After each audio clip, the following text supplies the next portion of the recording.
قال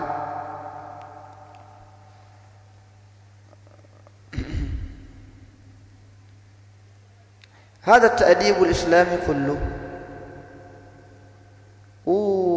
hizi adabu za Kiislamu zote hizi kuwepo hivi muhafadhatan ala hurriyati al-insan al-mubahat fi baitihi,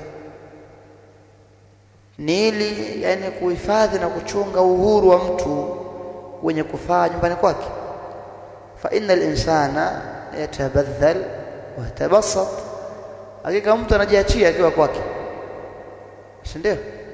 Mtu akiwa kwake anajiachia, anza akae uko ndani kwa sababu na bukta tu, bukta na kijivesti fulani singlet, yani kiufupi anapunguza nguo, kwa nguo za kinyumbani. ويكون في حالة لا يرغب أو لا يرغب أن يطلع عليه أحد وهو فيها, na anakuwa mtu katika hali ambayo hapendi kuonekana katika hali hiyo. Mara nyingi mtu nyumbani anakuwa hivi, umezoea kumuona huko msikitini kapiga kanzu, kapiga kofia, kilemba, ustadhi safi, lakini nyumbani mtu hao hivyo. Nyumbani mtu anapunguza nguo zake, ana pensi lake inaishia magotini huko au juu, na ana vesti yake ya juu safi, yuko na mama watoto, hapendi kuonekana katika hali hiyo. فإذا أراد معتدي أن يكشف حاله بدون إذنه, atakapotaka sawi mualifu huyu kuijua hali yake huyu bwana pasi na idhini yake katika mazingira ya nyumbani, fajazauhu rad'uhu bima yunasibuhu, malipo yake ni kumzuia kwa kile kitakachoendana naye, kama vile kumrushia jiwe, akitofoka jicho shauri yake aache upigaji wa chabu.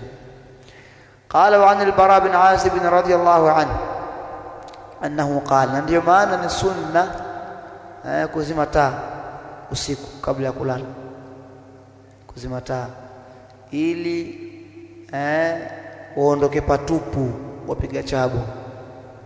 Anakuja kupiga chabu, taa imezimwa, hamna kitu mzee, kila akichungulia hamna kinachoonekana, giza, watu na koroma, utanisikia sauti,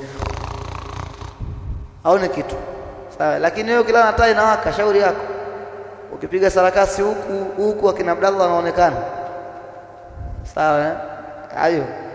Kwa kuna faida kuzima taa, sawa, kuna faida kuzima taa kabla ya kulala, kama ambavyo pia tunapaswa kuzima moto kabla ya kulala, kufunika vyombo kabla ya kulala.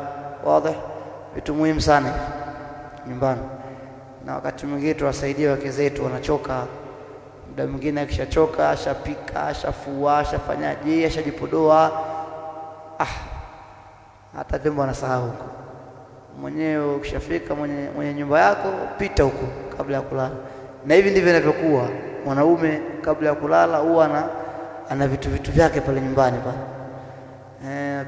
kuzunguruka kidogo nyuma ya nyumba na nini, angalia usalama.